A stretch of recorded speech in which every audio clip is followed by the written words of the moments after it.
Dred Scott and Lincoln, Lecture 3. In the previous two lectures, I talked primarily about the Dred Scott decision, which held that African Americans could never be citizens of the United States, and also argued that the federal government could not discriminate against property in slaves by doing things such as banning the taking of slaves into the federal territories. I also noted that as part of the support for this decision, Chief Justice Roger Taney, offered the interpretation of the Declaration as applying only to whites, that all men are created equal was not, according to him, a universal statement meant to apply literally to all men, but in fact was a statement meant to apply only to whites. And he argued that's what the founders meant. Everybody would have understood that that's what they meant because that was the attitude at the time.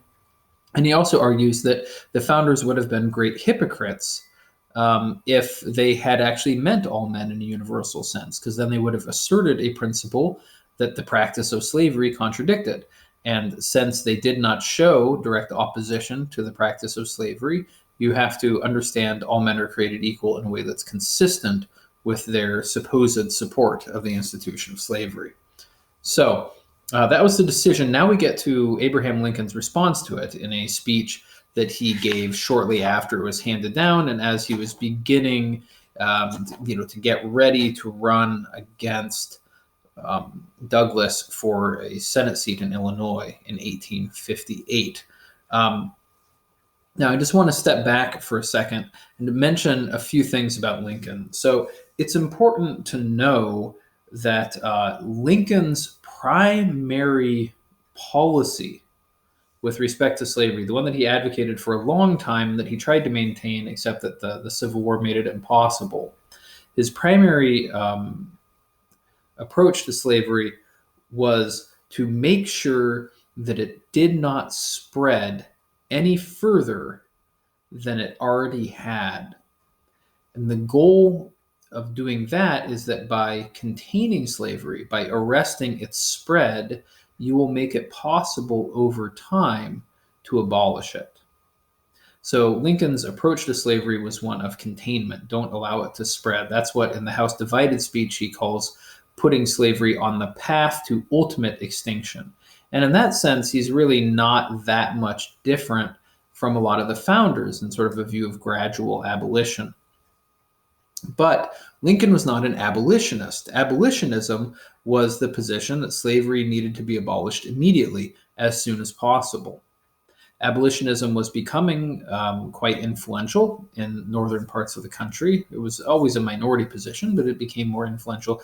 But Lincoln was not an abolitionist. He did not think that the immediate abolition of slavery was possible, and he thought it would be socially disruptive. So that's why for him it was gradual abolition. He was not an abolitionist.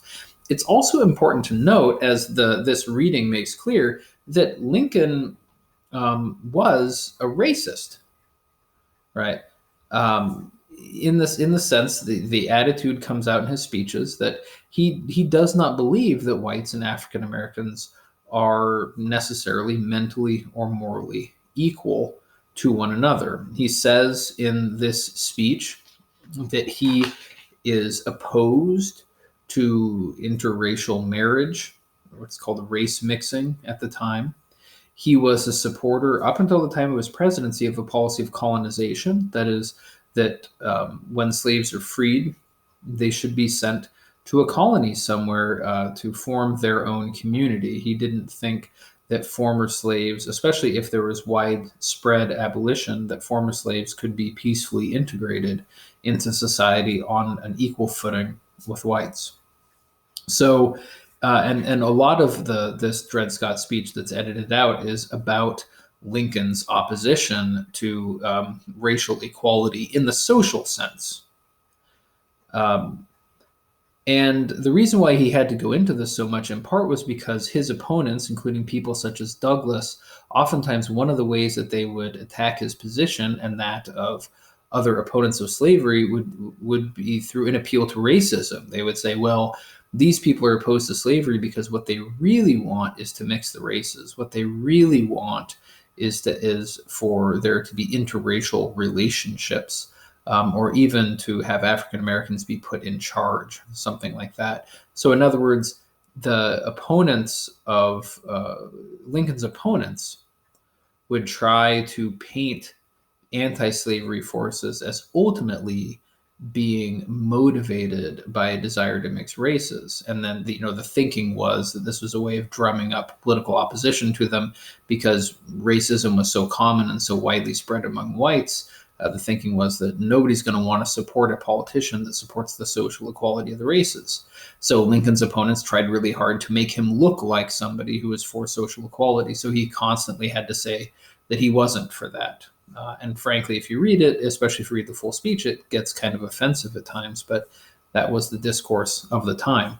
So Lincoln was racist, was not for social mixing of the races, at least not until perhaps the end of his life. But nonetheless, despite that, he believed that the institution of slavery was contrary to the principles of the Declaration, that the institution of slavery was fundamentally unjust, and that it had to be put on the path to ultimate extinction. So, just because he didn't believe in the full equality of the races didn't mean that therefore he did not think that African Americans had rights. He thought they had the same natural rights as whites, that the institution of slavery violated those rights, and that's why he was opposed to slavery. Now, this comes out in his response to the Dred Scott decision. The other thing we'll see that's very interesting about his response to the Dred Scott decision is that he takes on this central question. If the founders truly believed in natural equality, why didn't they abolish slavery? Weren't they hypocrites? And Lincoln gives an interpretation of the Declaration of these principles, and he tries to explain how the founders could be both against slavery, but at the same time tolerate its existence. And it's a very interesting account, as we'll see. Now, he begins the response to the Dred Scott decision on page 149 by calling attention to what the dissenting opinion in Dred Scott had already called attention to, which was the fact that African Americans were citizens of the states and of the United States at the time of the framing. Remember, the whole kind of logical frame for Justice Taney's argument was that African Americans were not citizens of the states at the time the Constitution was adopted, and therefore were not citizens of the United States, and therefore African Americans, or the African race, basically, cannot be citizens of the United States because they were not at the beginning. And Lincoln points out, quoting the dissent, well, that's not true. There were several states where there were free African Americans who had and exercised the right to vote. So the factual premise of the argument is simply false.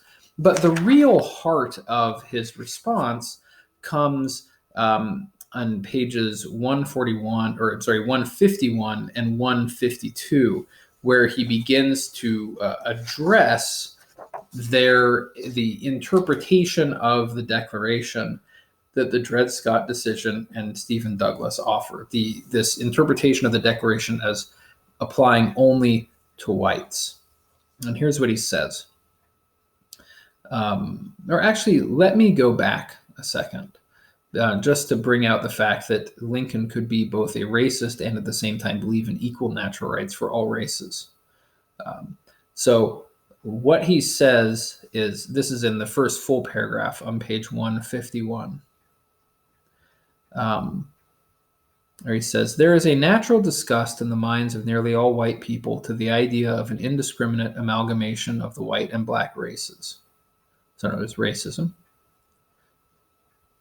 And Judge Douglas evidently is basing his chief hope upon the chances of being able to appropriate the benefit of this disgust to himself. So in other words, Douglas is trying to appeal to that disgust by aiming it at Lincoln. If he can, by much drumming and repeating, fasten the odium of that idea upon his adversaries, he thinks that he can struggle through the storm. He therefore clings to this hope as a drowning man to the last plank. He makes an occasion for lugging it in from the opposition to the Dred Scott decision. He finds the Republicans insisting that the Declaration of Independence includes all men, black as well as white. And forthwith he boldly denies that it includes Negroes at all, and proceeds to argue gravely that all who contend that it does do so only because they want to vote and eat and sleep and marry with Negroes. He will not have it that they can, or say he will have it that they cannot be consistent else. So in other words, he's trying to say anybody who wants that kind of equality, it must be because they want to mix the races. And he hopes that racist voters will therefore reject anybody that he tars with that description. And here's Lincoln's response. He says, "Now I protest against that counterfeit logic, which concludes that because I do not want a black woman for a slave, I must necessarily want her for a wife. I need not have her for either. I can just leave her alone. In some respects, she certainly is not my equal." Right, there's the racism. "But in her natural right to eat the bread she earns with her own hands, without asking leave of anyone else, she is my equal and the equal of all others." Right, so there you have that clear assertion of equal natural rights. And he goes on to say, Chief Justice Taney, in his opinion in the Dred Scott case, admits that the language of the Declaration is broad enough to include the whole human family.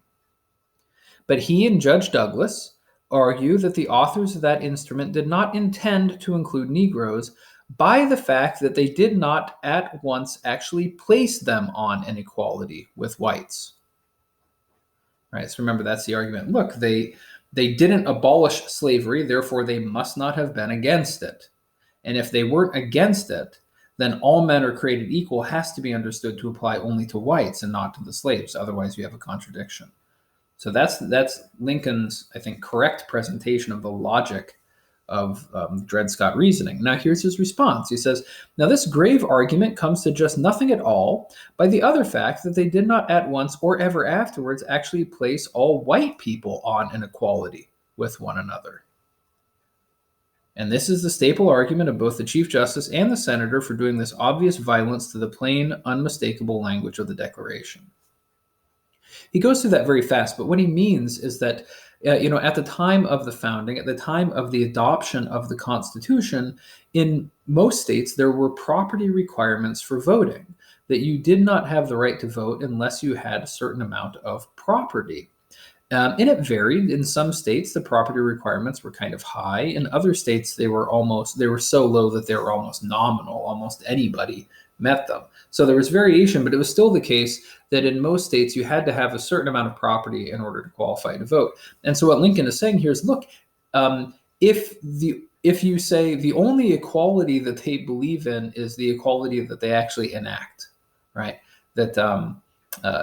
Well, we will only believe that they thought everybody was equal if they actually made everybody equal. Then Lincoln's argument is, on those grounds, you'd have to say that they didn't even believe that all white people were created equal because they didn't grant equal rights to all white people, right? In some states, there were white people who didn't have the right to vote because they didn't own enough property, right? So they didn't even put, in founding the country, they didn't even put all white people on a plane of equality, strictly speaking, in terms of civil rights.